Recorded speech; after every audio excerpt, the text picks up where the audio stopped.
Welcome to this series of final term preparation. ये final term की preparation series की video है। Complete series इस चैनल के ऊपर अपलोड की जा रही है और आज की वीडियो के अंदर आपको MGT 610 के लेक्चर नंबर 31 से लेकर 40 तक के मेन पॉइंट्स करवाए जा रहे हैं फाइनल टर्म एग्ज़ाम्स की प्रिपरेशन के लिए। तो शुरू करते हैं आज के इस ट्यूटोरियल को। इसमें सबसे पहले है सोशल इकोलॉजी। सोशल इकोलॉजी जो है एज अ पर्सपेक्टिव जो है ये क्या करता है, लिंक करता है एनवायरमेंटल प्रॉब्लम्स जो है सोशल हायरार्कीज़ के साथ और जो सिस्टम ऑफ डोमिनेंस है, और ये सजेस्ट करता है कि एड्रेस करना एनवायरमेंटल क्राइसिस जो है रिक्वायर करता है एग्जामिनिंग करना और चेंज करना अंडरलाइंग जो सोशल स्ट्रक्चर्स है। उसके बाद है the ethics of conserving depletable resources.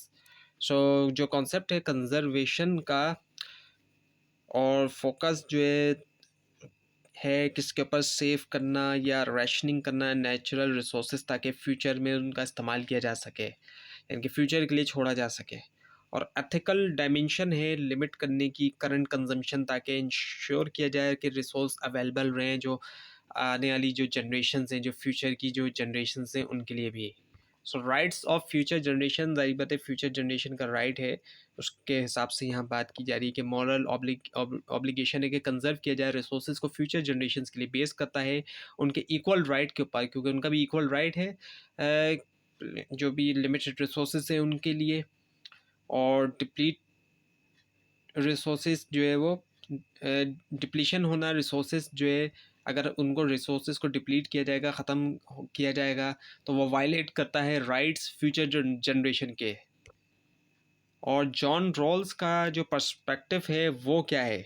John Rawls का जो पर्सपेक्टिव है, जो कि एक फ़िलासफ़र है, इन्होंने आर्ग्यू किया अगेंस्ट इसके कि इम्पोज किया जाए अनड्यू बर्डन प्रेजेंट जनरेशन के ऊपर इस हिसाब से कि फ्यूचर के लिए, बल्कि इन्होंने जो है वो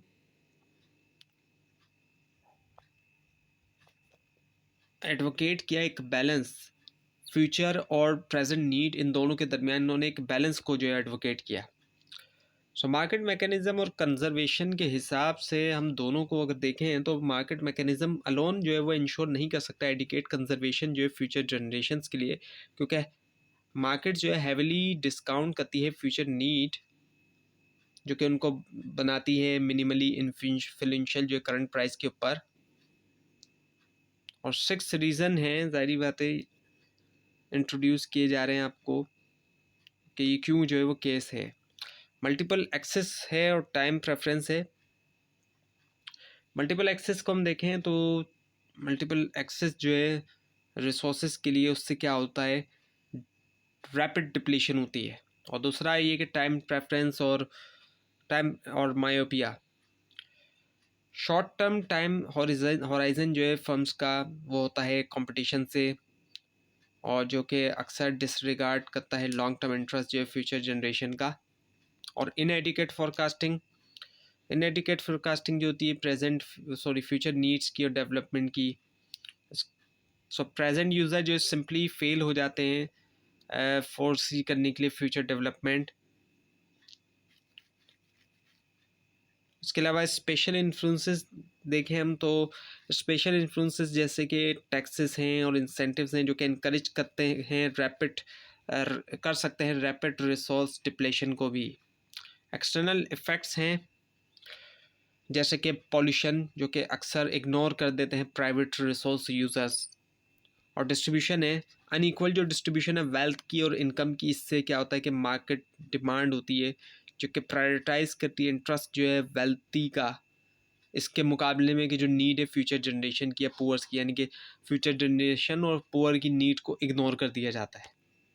अब है द क्लब ऑफ रोम, एक थिंक टैंक जिसने कमीशन किया कि इन्फ्लुएंशियल स्टडी, कमीशन किया जो इन्फ्लुएंशियल स्टडी है लिमिट्स टू ग्रोथ और डाइवर्स कंपोजिशन जो है वो ग्रुप का, जिसके अंदर scientist, economist, business people, civil servant और पॉलिटिशियन थे दुनिया भर से।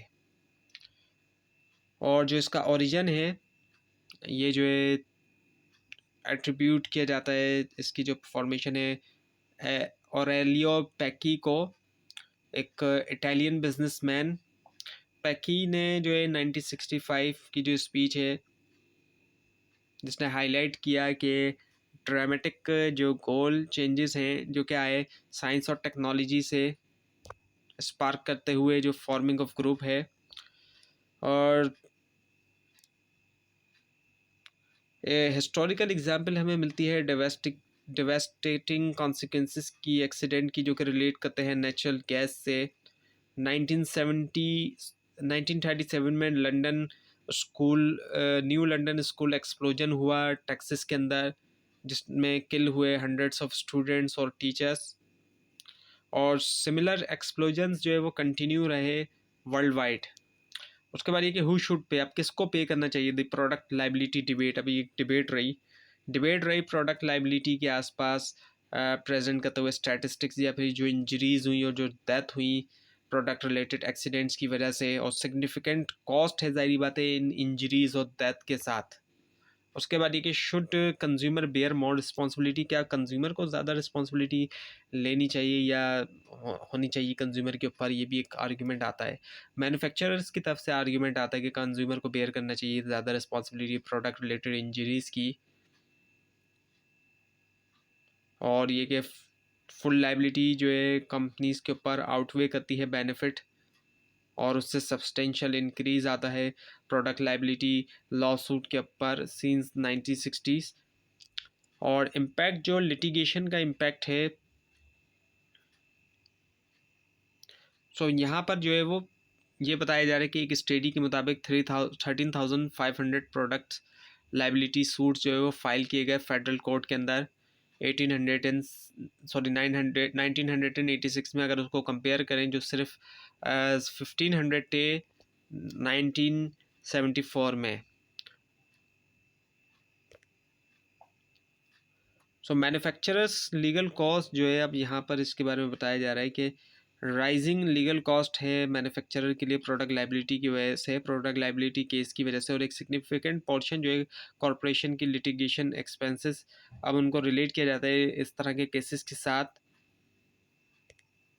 सो should manufacturer bears more responsibility, ये भी एक आर्ग्यूमेंट है कि क्या मैन्युफैक्चरर को ज़्यादा रिस्पॉन्सिबिलिटी जो है वो बर्दाश्त करनी चाहिए। काउंटर आर्ग्यूमेंट है कि मैन्युफैक्चरर को ज़्यादा रिस्पॉन्सिबिलिटी बर्दाश्त करना चाहिए प्रोडक्ट इंजरीज़ के लिए। ये एम्फेसाइज करता है कि जो पोटेंशियल बेनिफिट्स हैं होल्डिंग कंपनी वो लाइबल है, आउटवे करता है जो कि कॉस्ट, और सपोर्ट किया जाता है इस व्यू को स्टैटिस्टिक्स के साथ। जो इन्फेंट इंजरीज़ हुई हैं टॉयज़ की वजह से, और दूसरे प्रोडक्ट्स के बच्चों को जो इंजरीज़ हो रही हैं, छोटे छोटे बच्चों उसको टॉयज़ की और दूसरी प्रोडक्ट्स की वजह से, तो इस चीज़ को सामने रखते हुए देखा जाए तो मैन्युफैक्चरर्स को ज़्यादा रिस्पॉन्सिबिलिटी जो है वो बेयर करनी चाहिए। और जो कॉन्ट्रैक्ट व्यू ऑफ बिजनेस है duties to consumers, contract view of business जो है ड्यूटीज़ टू कंज्यूमर ये बताता है कि जो रिलेशनशिप है बिजनेस और कंज्यूमर्स के दरमियान वो एसेंशियली तौर पर कॉन्ट्रैक्चुअल होता है। और इस व्यू के मुताबिक एक फर्म की मॉरल ड्यूटीज़ जो है कंज्यूमर के लिए वो डिफ़ाइन की गई हैं टर्म्स ऑफ कॉन्ट्रैक्ट्स के ज़रिए।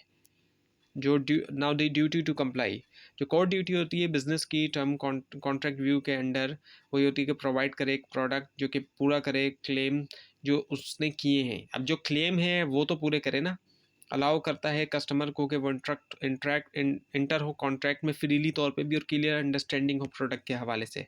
और the duty not to misrepresent ना करें, ये ड्यूटी है। ड्यूटी होती है एक बिजनेस की कि वो मिस प्रेजेंट ना करे उसकी प्रोडक्ट, और मिस प्रेजेंटेशन जो है वो अंडरमाइन करती है फ्रीडम ऑफ चॉइस भी, और वो कॉजिव भी है क्योंकि ये मैनिपुलेट करती है कंज्यूमर को कि वो एक्ट करे उसके अपने इंटरेस्ट के अगेंस्ट। मिस प्रेजेंटेशन होती है सेलर की कॉन्टेक्स्ट, सेल्स के कॉन्टेक्स्ट के अंदर। और जो डेलिब्रेट इंटेंट होती है डिसीव करने की बायर को, डेलिब्रेट इंटेंट भी हो सकती है सेलर्स की कि वो जानबूझ के धोखा दे रहे हैं फॉल्स इंफॉर्मेशन के ज़रिए प्रोडक्ट के बारे में। और the duty not to coerce ना किया जाए, किसी को फोर्स ना किया जाए। बिजनेस की ड्यूटी होती है कि कंज्यूमर्स को फोर्स ना करें, दबाव ना डालें। फेयर और इमोशनल स्ट्रेस से इरेशनल डिसीजन आते हैं। सेलर जो एक्सप्लॉइट कर सकता है वल्नरेबिलिटीज़। ताकि एक्सट्रैक्ट करे कंसेंट टू एग्रीमेंट जो कि कंज्यूमर नहीं करे अदरवाइज, यानी कि उसकी जो भी वल्नरेबिलिटीज़ हैं, कोई वीकनेस है, अगर उससे नाजायज़ फ़ायदा उठाया जा रहा है, दबाव डाला जा रहा है। Problems with the contractual theory. अब कॉन्ट्रेक्चुअल थ्योरी के साथ प्रॉब्लम है। फर्स्ट क्रिटिक्स ने जो है वो चैलेंज किया जो अनरियलिस्टिक अजम्पशन है जो कि मैन्युफैक्चरर करते हैं डायरेक्ट एग्रीमेंट कंज्यूमर्स के साथ। और सेकंड ऑब्जेक्शन था थ्योरी का जो कि फोकस करता था फैक्ट के ऊपर कि कॉन्ट्रैक्ट जो है वो टू एज सॉर्ड है, एक टू एज सॉर्ड है ये। और थर्ड ऑब्जेक्शन जो है कॉन्ट्रैक्ट थ्योरी का क्रिटिसाइज करता है जम्शन के बायर और सेलर जो है वो मीट करते हैं एक दूसरे से इक्वल के तौर पर सेल एग्रीमेंट के अंदर। फाइनली जो है क्रिटिक जो है इस थ्योरी के पॉइंट आउट किया कि अजम्पशन जो है बायर ये कि बायर और सेलर मीट करते हैं इक्वल ग्राउंड के ऊपर फॉल्स है। बायर और सेलर जो है वो इक्वली स्किल नहीं है। सेलर जो है वो ज़्यादा स्ट्रॉन्ग पोजीशन में है बायर के मुकाबले में, क्योंकि उसको ज़्यादा पता होता है चीज़ें बायर के मुकाबले में। अब जो ड्यू केयर थ्योरी है ये जो है पॉजिट करती है कि मैन्युफैक्चरर्स के पास रिस्पॉन्सिबिलिटी है कि प्रोटेक्ट करें कंज्यूमर्स को, क्योंकि इनहेरेंट जो पावर इम्बैलेंस है और कंज्यूमर की जो वल्नरेबिलिटी है हार्म होने की, क्योंकि मैन्युफैक्चरर के पास ज़्यादा एक्सपर्टीज़ है, वो एक्सपर्ट है, कंज्यूमर एक्सपर्ट नहीं है अपनी प्रोडक्ट का, जबकि मैन्युफैक्चरर एक्सपर्ट है। ड्यू केयर थ्योरी के मुताबिक मैन्युफैक्चरर्स को लाजमी तौर पे लेना चाहिए एडिकेट स्टेप्स ताकि रोक सकें फोर्सेबल हार्म जो है उनकी प्रोडक्ट से जो होता है, कंसिडर करते हुए इवन के जो पोटेंशियल मिसयूज़ हैं प्रोडक्ट्स के। So areas of due care responsibilities design के अंदर हम देखें, डिज़ाइन के हिसाब से अगर देखा जाए सो मैन्युफैक्चरर्स को लाजमी तौर पर एक्सरसाइज करना चाहिए ड्यू केयर्स डिज़ाइन, प्रोडक्शन और इंफॉर्मेशन। फोकस जो है वो डिज़ाइन पे ये कि जो इम्पोर्टेंस है सेफ़ डिज़ाइन की, एक सेफ़ डिज़ाइन जो है वो इम्पोर्टेंट है। यूज़ किया जाए एप्रोप्राइट मटेरियल्स को भी और थोरो किस्म की टेस्टिंग की जाए। और यहाँ पर जो है वो areas of due care responsibility में प्रोडक्शन और ऑपरेशन है।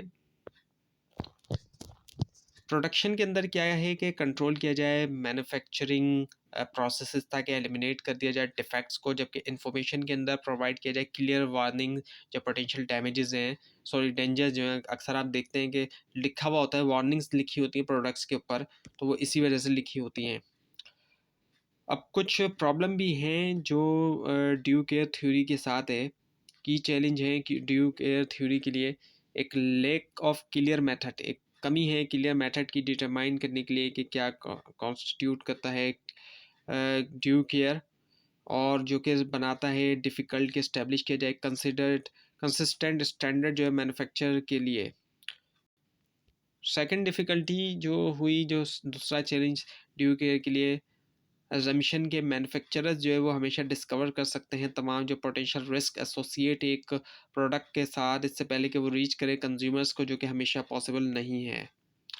और थर्डली जो है वो ये कि ड्यू केयर थ्योरी जो है एज अ पोटेंशियली पैटर्नलिस्टिक है, और ये इम्प्लाई करती है कि मैन्युफैक्चरर्स को करना चाहिए डिसीजन जो है एक्सेप्टेबल रिस्क लेवल के बारे में कंज्यूमर्स के लिए। और third theory social cost view, एक जो तीसरी है वो ये कि एक थर्ड थर्ड थ्योरी जो है मैनेजर्स की सॉरी मैन्युफैक्चरर की रिस्पॉन्सिबिलिटी के हवाले से, जो कि एक्सटेंड करती है, आगे ले जाती है कॉन्ट्रेक्चुअल ऑब्लिगेशन से आगे, और ड्यू केयर ताकि इनकम्पेस करे जो ब्रॉडर सोशल कॉन्टेक्स्ट एसोसिएट है प्रोडक्ट यूज़ के साथ। सो जो प्रॉब्लम है सोशल कॉस्ट व्यू के साथ, जो मेन क्रिटिसिज्म है सोशल कॉस्ट व्यू का, जो कि ये जो है हो सकती है अनफेयर, वायलेट करते हुए जो प्रिंसिपल है कंपनसेटरी जस्टिस का, और ये होल्ड करता है मैन्युफैक्चरर को लाइबल्स हार्म के लिए, इवन के जब उन्होंने एक्ट भी नहीं किया नेग्लिजेंसी के तौर पे, या फिर ब्रीच नहीं किया उन्होंने कोई कॉन्ट्रैक्ट, यानी कि मैन्युफैक्चरर तब भी रिस्पॉन्सिबल है कि उसने नेग्लिजेंस एक्ट नहीं किया या फिर ब्रीच ऑफ कॉन्ट्रैक्ट नहीं किया तब भी। अब है एडवर्टाइजिंग एथिक्स आज के दौर में, जो कि काफ़ी कॉमन चीज़ है, एक ह्यूज इंडस्ट्री है और बहुत सा एक्सपेंस आता है इसका मैन्युफैक्चरर के ऊपर और सर्विस प्रोवाइडर के ऊपर भी। कमर्शियल एडवर्टाइजिंग कभी कभी इसको डिफाइन किया जाता है as a form of innovation information, और एक एडवर्टाइज़र वो जो कि इन्फॉर्मेशन देता है, इन्फॉर्मेशन देने वाले को हम जो है वो एडवर्टाइज़र जो वो हम कहते हैं।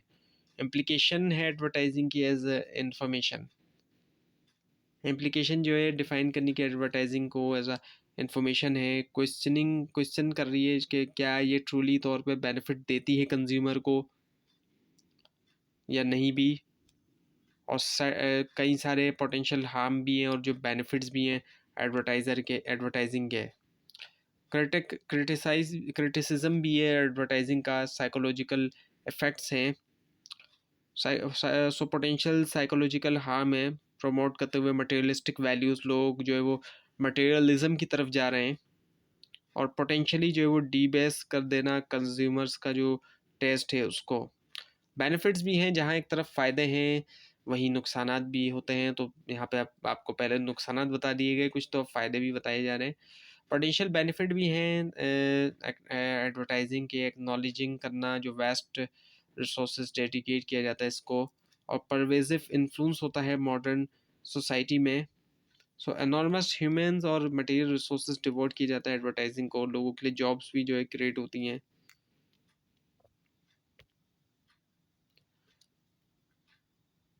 और और कुछ इन्फ्लुएंस बताया जा रहा है, इसके बेनिफिट्स बताए जा रहे हैं। तो वो जो कि डायरेक्टली जिनको एक्सपोज भी नहीं किया जाता, एक स्पेसिफिक एड, वो भी अफेक्ट होते हैं जो ब्रॉडर कल्चर इम्पैक्ट है एडवर्टाइजिंग मैसेज का और टेक्निक का। यानी कि ऐसे लोग जिनको डायरेक्टली एक्सपोज भी नहीं किया गया एक एड, वो भी अफेक्ट होंगे, जो ब्रॉडर कल्चरल इम्पैक्ट है एडवर्टाइजिंग मैसेज और टेक्निक्स का। इकोनॉमिक बेनिफिट की हम बात करें इसकी, तो कई सारे इकोनॉमिक बेनिफिट्स भी हैं, दिखाई देते हैं, जैसे कि एडवर्टाइजिंग जो है वो सपोर्ट कर सकती है ऑनेस्ट कंपटीशन और कंट्रीब्यूट करती है इकोनॉमिक ग्रोथ के अंदर, जो कि सर्व करता है ह्यूमन डेवलपमेंट के तौर पर भी। जॉब्स भी क्रिएट होती हैं एडवर्टाइजिंग से। पॉजिटिव रोल एडवर्टाइजिंग जो वो प्ले कर सकता है फॉस्टर करने में एथिकल कंपटीशन और कंट्रीब्यूट करना इकोनॉमिक ग्रोथ, जो कि बेनिफिट देता है सोसाइटी एज अ होल, पूरी की पूरी सोसाइटी को। बेनिफिट्स जो कि पॉलिटिकल एडवर्टाइजिंग के, वो उसके भी कई सारे, तो कई सारे पॉलिटिकल एडवर्टाइजिंग के बेनिफिट दिखाई देते हैं हमें डेमोक्रेटिक सोसाइटी के अंदर, और ये कंट्रीब्यूट कर सकता है वेल फंक्शनिंग डेमोक्रेसी को। कल्चरल बेनिफिट्स भी हैं एडवर्टाइजिंग के, पार्टिकुलरली जो एबिलिटी है कि इन्फ्लुएंस करें मीडिया कंटेंट पॉजिटिवली, सपोर्ट करते हुए हाई क्वालिटी मटेरियल और जो प्रेजेंटेशन जो कि कैटर करता है डाइवर्स ऑडियंस को। और फिर मॉरल एंड रिलीजियस बेनिफिट्स हैं एडवर्टाइजिंग के। पोटेंशियल है एडवर्टाइजिंग का कि प्रमोट करें पॉजिटिव सोशल वैल्यूज़ और मैसेजेस। और ये कि बेनिवोलेंट इंस्टीट्यूशंस जो है वो क्या करते हैं एडवर्टाइजिंग के, कम्युनिकेट करें मैसेजेस जो है वो फेथ के, पेट्रियोटिज्म के, टॉलरेंस के, चैरिटी के, हेल्थ के और एजुकेशन के। तो आप देखते हैं कि ना सिर्फ ये कि एडवर्टाइजिंग को प्रोडक्ट वगैरह के लिए इस्तेमाल किया जा रहा है, बल्कि बहुत से सोसाइटी की जो फ़ायदे की चीज़ें हैं उसके लिए भी एडवर्टाइजिंग का यूज़ किया जा रहा है। मैसेजेस जो कि फेथ के हवाले से हैं, पेट्रियोटिज्म के हवाले से, टॉलरेंस के, चैरिटी के, हेल्थ के, एजुकेशन के, उस तरह की भी मैसेजेस के लिए इसको यूज़ किया जाता है। जो रिलीजियस नेचर के होते हैं मैसेजेस, वहाँ उसके लिए भी इसका इस्तेमाल जो है वो किया जा सकता है। और the harm done by advertising, अब कुछ नुकसानात भी जो है वो एडवर्टाइजिंग के तरफ से हमें जो है वो देखने में आते हैं। एक तरफ तो ये कि इसको यूज़ किया जा सकता है अच्छी चीज़ के लिए, लेकिन साथ में जो है ये इसका पोटेंशियल होता है नेगेटिव कॉन्सिक्वेंसेस का। इससे हमें जो है वो नेगेटिव जो है वो नुकसानात भी देखने में भी आते हैं, और इकोनॉमिक हार्म भी हो सकता है एडवर्टाइजिंग का। इसमें ये कि मिसरिप्रेजेंट करना या विदहोल्ड करना इंफॉर्मेशन, इन्फ्लुएंस करना मीडिया कंटेंट ताकि अवॉइड किया जाए इनकन्वीनियंट ट्रथ। और एडवर्टाइजिंग जो है बिट्रे कर सकता है इसका role as a source of information misrepresent करते हुए, और ये इररिलेवेंट। और कभी कभी होता क्या है कि इंफॉर्मेशन फंक्शन जो है मीडिया का वो सबवर्टेड होता है एडवर्टाइज़र का जो प्रेशर है पब्लिकेशंस के ऊपर, प्रोग्राम के ऊपर, कि ना ट्रीट किया जाए क्वेश्चंस जो कि प्रूफ करें एम्बेरसमेंट या फिर जो इनका कन्वीनियंट है। हार्म्स ऑफ पॉलिटिकल एडवर्टाइजिंग, ये भी है, पॉलिटिकल एडवर्टाइजिंग के भी हार्म है।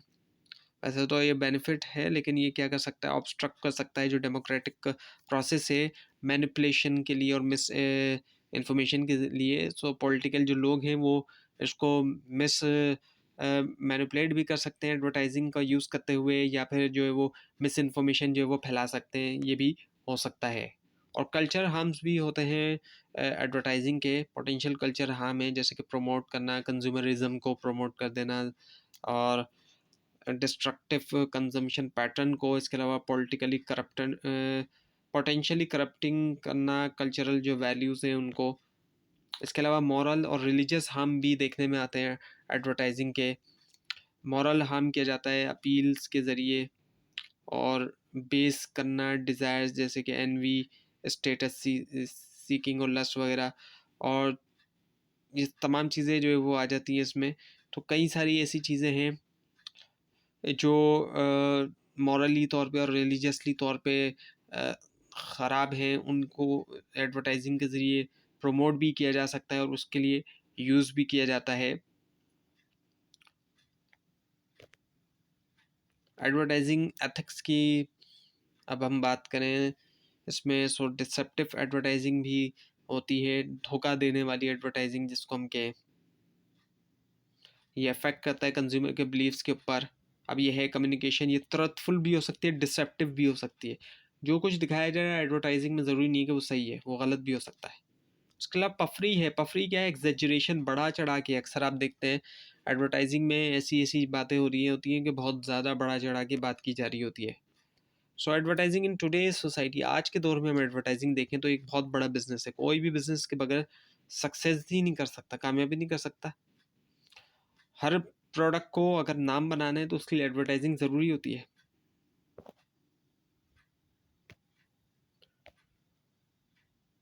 अच्छा, अब ये कि food, clothing, furniture, accessories, cosmetic, books, toys, ये तमाम हर चीज़ जो है वो डिस्प्ले होती है स्टोर में। ये रिजल्ट है इंटेंसिव कंपटीशन का और एक्सपेंसिव प्रमोशन का। अब है advertising agencies and making of an ad. Advertising agencies काम करती हैं।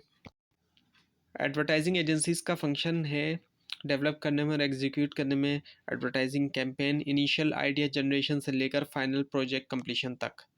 उसके बाद है the influence of advertisement on customer shopping behaviour. Advertising का इन्फ्लुएंस भी होता है कस्टमर शॉपिंग बिहेवियर के ऊपर। एडवर्टाइजमेंट यूज़ करता है स्पेसिफिक स्टिमुलाई के कैप्चर करे कस्टमर अटेंशन और इन्फ्लुएंस करे उनका शॉपिंग बिहेवियर। उसके बाद है साइकोलॉजिकल ट्रिक्स। कुछ साइकोलॉजिकल ट्रिक्स जो है यूज़ की जाती है एडवर्टाइजिंग में ताकि इन्फ्लुएंस किया जाता है कंज्यूमर के बिहेवियर्स को, जैसे कि पैकेजिंग डिज़ाइन। जिस पैकेट अच्छे लगते हैं तो लोग चाहते हैं ख़रीदें। कलर की चॉइस, कलर्स लोगों को जो पसंद है उसके मुताबिक चीज़ खाते हैं ख़रीदते हैं। इसके अलावा प्रोडक्ट प्लेसमेंट इन स्टोर, जितनी ज़्यादा स्टोर्स में रखवाएंगे और जिस जगह रखवाएंगे उस इन तमाम चीज़ों से असर पड़ता है। तो साइकोलॉजिकली तौर पर ट्रिक्स का यूज़ करते हुए कस्टमर्स को परसुएट किया जाता है कि वो बाय करें। तो ये थी आज की वीडियो। आपको इस बारे में कोई क्वेश्चन है, खास तौर पे इसमें कोई मिस्टेक दिखाई दे, ज़रूर हाईलाइट कीजिए। और इस पूरी सीरीज़ को देखने के लिए और फाइनल टर्म एग्जाम्स की प्रिपरेशन के लिए इस चैनल को सब्सक्राइब कीजिए, बेल आइकन के ऊपर क्लिक कीजिए। Thanks for watching this video and best of luck for your exams.